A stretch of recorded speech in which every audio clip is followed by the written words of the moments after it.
오늘의 이야기 조선 왕조 500년을 지탱한 둥근 쇠조각 마패의 비밀. 시작 전 좋아요와 구독 부탁드립니다. 하편 시작합니다. 제2부 그림자의 추적 마패보다 무서웠던 진짜 비밀 병기.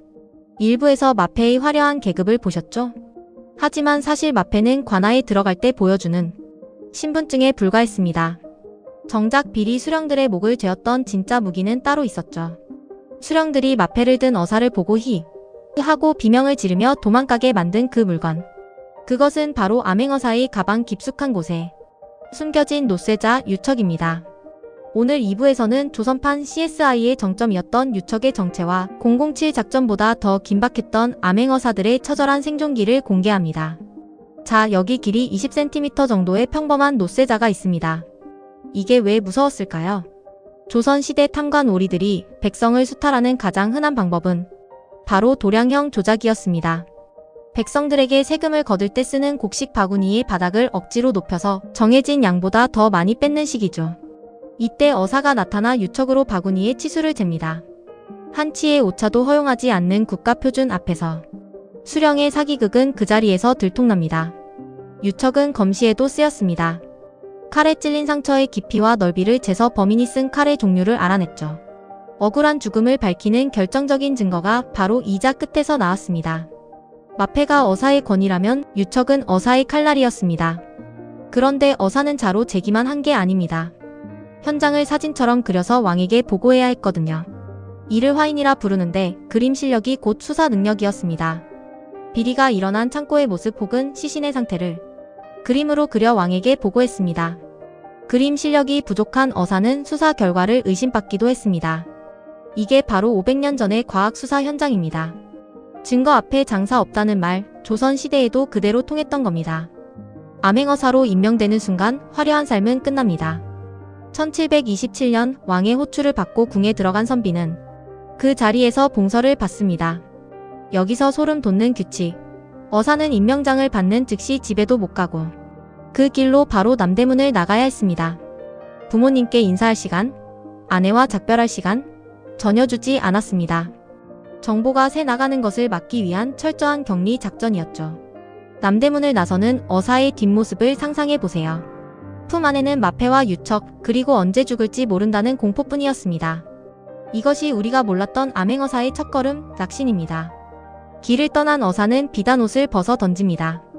그리고 떼자국이 줄줄 흐르는 누더기를 걸치죠. 왜냐고요? 암행을 해야 하니까요. 실제 기록에 따르면 한 어사는 거지 연기를 너무 잘해서 진짜 거지들에게 내 구역에서 나가 라며 두들겨 맞고 밥그릇까지 뺏겼다고 합니다. 정체가 들통나면 수사가 끝장나니 어사는 맞으면서도 아이고 형님들 죄송합니다 하고 빌어야 했습니다. 웃기면서도 참 슬픈 일화죠. 탐관 오리들은 어사가 온다는 소문이 나면 길목마다 자객을 풀었습니다. 어사는 주막에서 밥을 먹을 때도 독이 들었는지 의심해야 했고 산속에서 호랑이와 싸우며 잠을 자야 했습니다. 암행어사는 명예직이 아니라 목숨 내놓고 걷는 킬리만자로의 표범 같은 자리였습니다. 수령들도 바보가 아니었습니다. 미인계를 써서 어사를 유혹해 마패를 훔치려 하거나 술에 취하게 만들어 사고사로 위장해 죽이려 했죠. 18세기 한 기록에는 어사를 암살하기 위해 주막 전체에 불을 지른 수령의 이야기도 나옵니다. 어사는 불타는 집에서 마패와 유척을 품에 안고 창문을 깨고 탈출했습니다. 이건 드라마가 아니라 실제 있었던 피 말리는 첩보전이었습니다. 온갖 수모와 죽음의 고비를 넘긴 어사가 드디어 관아 정문 앞에 섭니다. 심장은 터질 듯 뛰고 손에는 땀이 뱄니다. 이제 역졸들과 함께 외칩니다. 암행어사 출두요. 이 한마디를 위해 어사는 수천 리 길을 거지로 살며 피눈물을 흘렸습니다. 그런데 여러분, 이렇게 화려하게 출두해서 탐관 오리를 잡아넣으면 모든 게 행복하게 끝났을까요? 사실 출두 이후 어사들을 기다리고 있었던 건 왕의 포상이 아닌 더 가혹한 운명이었습니다. 정의를 지킨 대가로 그들이 치러야 했던 대가는 무엇이었을까요? 마지막 3부에서 암행어사들이 가슴 아픈 뒷이야기를 전해드립니다. 제3부 마지막 말굽소리 죽음으로 지킨 정의의 조각. 관아 마당에서 암행어사 출두야 를 외치며 탐관 오리를 잡아넣는 순간 시청자들은 통쾌함을 느낍니다. 하지만 카메라가 꺼진 뒤 어사는 과연 어떻게 되었을까요?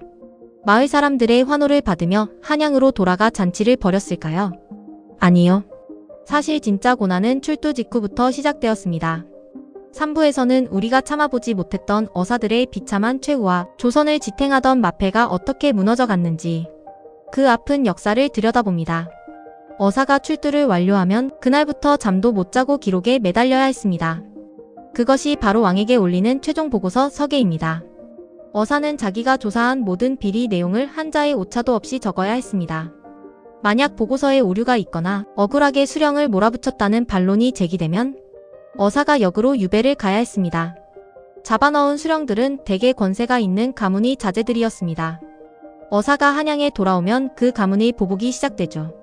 실제로 정의로운 수사를 했다가 뒷배가 든든한 수령의 집안으로부터 모함을 받아 관직길이 막힌 어사들이 부지기수였습니다.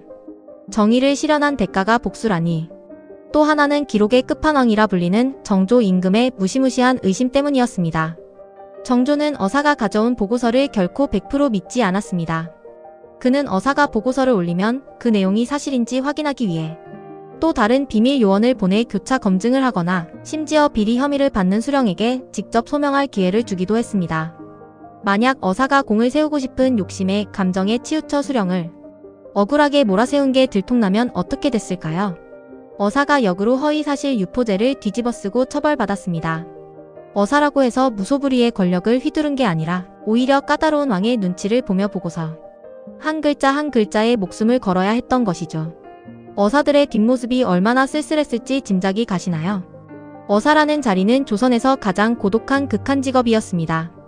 유배객은 한 곳에 머물기라도 하지 어사는 전국 팔도를 발이 부르트도록 걸어야 했으니까요. 1822년 충청도 어사로 파견되었던 젊은 관리 노진이는 지독한 추위와 과로에 시달리다 이름 모를 주막에서 쓰러집니다. 그는 숨을 거두는 순간까지 품 안의 마패를 꼭 쥐고 있었다고 합니다.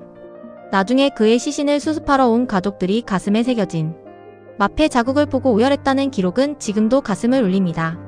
정조 임금은 자신이 보낸 젊은 어사들이 길 위에서 죽었다는 소식을 들을 때마다 밤새 잠을 이루지 못하고 직접 추모글을 써주기도 했습니다.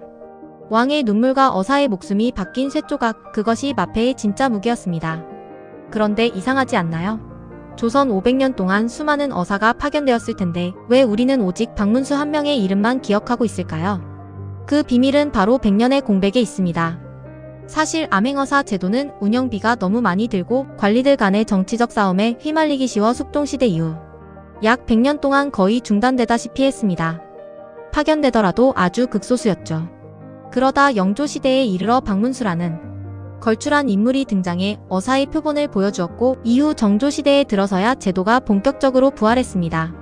즉 우리가 박문수만 기억하는 건 그가 잘나서이기도 하지만 역설적으로 그 앞뒤로 어사가 너무나 귀했던 시절이 있었기 때문입니다. 하지만 이렇게 어렵게 부활한 숭고했던 마패 시스템도 조선 후기 세도 정치라는 거대한 부패의 파도 앞에서는 무너져 내리기 시작합니다. 맥감매지기 판을 치던 시절 돈을 주고 마패를 사서 어사 흉내를 내며 백성을 수탈하는 가짜 어사들이 등장합니다. 노쇠가 아니라 싸구려 금속으로 만든 조잡한 마패들이 장터에서 거래되기도 했죠. 이제 말굽 소리만 들려도 백성들은 가슴을 졸였습니다. 진짜 어사일까 아니면 또 다른 수탈자일까? 정의의 상징이었던 마패가 공포의 대상으로 변해버린 조선의 가장 가슴 아픈 자화상입니다. 그럼에도 불구하고 백성들은 여전히 마패를 믿고 싶어 했습니다. 그래서 민간에서는 마패에 대한 기묘한 설화들이 생겨났죠. 어느 고을에 억울한 귀신이 나타나 괴롭히자 어사가 나타나 마패를 높이 드니 귀신이 큰절을 하고 사라졌다는 이야기가 전해집니다. 왜 이런 이야기가 생겼을까요? 백성들에게 마패는 행정 도구가 아니라 하늘이 내린 정의의 힘이었기 때문입니다. 유척으로 시신을 재면 억울한 사정이 말로 나온다는 전설까지 있었습니다. 그만큼 조선 민초들이 간절히 원했던 건 공정한 자로 재는 정의로운 세상이었습니다. 자, 이제 긴 여정이 끝났습니다. 세종이 설계하고 박문수가 품었으며 정조가 눈물로 지켰던 둥근 쇠조각 마패. 그것은 단순히 말을 빌리는 표가 아니었습니다. 누군가에게는 목숨보다 소중한 책임감이었고 누군가에게는 인생을 건 모험이었으며 헐벗은 백성들에게는 유일한 희망의 빛이었습니다. 오늘날 우리 사회에도 각자의 자리에 맞는 마패가 있습니다. 우리는 과연 그 마패를 정의롭게 쓰고 있을까요? 아니면 자신의 이익만을 위해 휘두르고 있을까요? 길 위에서 이름 없이 사라져간 어사들의 말굽 소리가 오늘 여러분의 마음에도 깊은 울림을 주었길 바랍니다. 하루설화는 다음에도 더 뜨겁고 웅장한 역사 이야기로 찾아오겠습니다. 구독과 좋아요는 우리 역사의 진실을 깨우는 가장 큰 힘입니다. 시청해주셔서 감사합니다.